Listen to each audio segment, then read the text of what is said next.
How does a writer develop a credible counterclaim fairly? In this lesson, you will learn how to develop a counterclaim fairly by pointing out the strengths and limitations of its evidence. First, let's review the prompt. As we continue working to respond to this prompt, we know that we need to develop a counterclaim that is fair and thorough. Now let's review the writing process. We know that the first step in the writing process is to ensure our comprehension of a text by always doing multiple close readings and analysis of that text.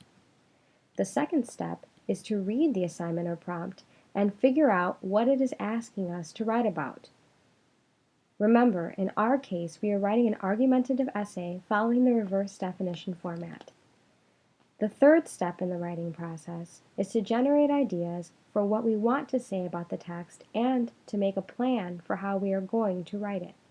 In this lesson, we will be gathering evidence and planning how to develop a counterclaim that is both fair and credible. Step 4 in the writing process is drafting how we want our writing to go and revising the writing to make it the best that it can be. Step 5 is to edit and publish our work. In this lesson, we are going to be rereading our claim so that we can plan a counterclaim. A counterclaim is an argument that contradicts or disagrees with our claim. It is important to include a counterclaim in your essay because it strengthens your position and shows that you have a deep understanding of the argument you are making. Claims and counterclaims must be credible. In other words, they must be believable and reasonable.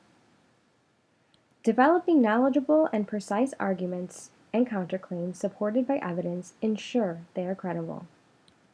A claim is a work in progress. I need to revisit it after each step in my writing process to make sure that it reflects what I am developing and planning for my essay. Previously, we were given a template for this thesis paragraph of this essay. This will be the first place that I turn to develop my claim. The top portions of my thesis paragraph are filled in with the overview of this argument. The preceding sections are filled in with the central arguments of the pro and con sections. In order to push my thesis to the highest level, I must be sure not to restate the topic of debate. The final section of this template is filled in with what I believe in regards to this topic of debate. This is my claim. This is what I have to be sure to prove throughout this essay. Now that I have solidified my thesis and claim statement, I will reread my claim and think of opposing arguments. Analyze these counterarguments and select 1 to 2 that are most consistent with my argument. Ask myself, how would I respond to each counterargument? Evaluate by asking, does it have credibility, or should I reject it completely? Let's begin by rereading the claim we composed within the last section. Women of childbearing age should be granted the right to choose their own form of contraceptive. Now I want to think about opposing arguments. What could someone who opposes my claim argue? Well, someone might contend that girls that have sex are ready to have children. Also, someone might debate that taking EC may have negative medical effects. Another claim could be that parents and guardians deserve the right to decide when and if their children take contraceptives. So that my paper will not become confusing, I know that I should narrow down the number of counterclaims I will develop in my paper. First, I ask myself, how would I respond to each of these arguments?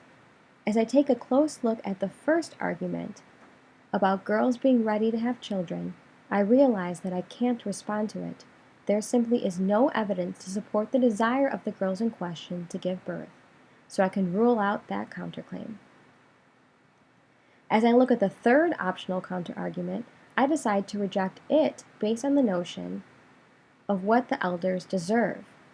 It isn't reasonable to try to develop a counterclaim based on a value system that my reader may or may not share. This may prove to weaken my argument within the eyes of my reader. I would also struggle to find evidence of what either party does or does not deserve. Thus, I can easily rule out this counterclaim. On the other hand, I know that I can respond to the second argument. I can remember reading a very similar claim within the pro article. I'm sure I could go back to my annotations and graphic organizers to find the direct quote that would support this statement. The second counter-argument is not only credible, but is also easily supported with textual evidence. Now I have a counterclaim I am going to develop within my paper. At this point, I need to ensure that I can combat this counterclaim. Now I may review my annotations and any graphic organizers. I should also be sure that I can continue to prove what I promised to prove within my thesis. Let's revisit my claim. Women of childbearing age should be granted the right to choose their own form of contraceptives. As I follow these steps, I realize that the evidence provided could prove that unplanned pregnancies cause negative health effects. This claim is both fair and supports my claim, and directly contradicts the counterclaim I selected. Notice this counterclaim-claim pairing both have to do with health risks. This will help me locate directly combating evidence within my next step. Now it is time to finalize evidence that will adequately support my counterclaim-claim pairing.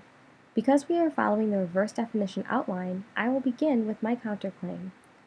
Taking EC may cause negative health effects. Now that I have solidified this as my counterclaim, I will develop within my essay. I must go back to the article, any annotations and graphic organizers to help me gather that evidence. As I review my work, I am focusing my search on direct quotations that will state the health risks of EC. After I have found it, I must ensure I have included quotation marks and page numbers to ensure I have not plagiarized. Now it is time for my direct response to this counterclaim. Unplanned pregnancies cause negative health effects. Now I go back to my annotations and graphic organizers, focusing my search on health risks of unplanned pregnancies. Once again, I ensure I have used quotation marks and page numbers. In the next step of this process paper, I will draft and revise the body and conclusion of my paper as I develop my claim and counterclaim by focusing on strengths and limitations of evidence presented in the pro-con articles. To recap, we read our claim and thought about opposing arguments, analyzed these counter-arguments, and selected one that was most consistent with our argument. Asked ourselves, how would I respond to each counter-argument? Evaluate by asking, does it have credibility, or should I reject it completely? In this lesson, you have learned how to develop a counterclaim fairly by pointing out the strengths and limitations of its evidence.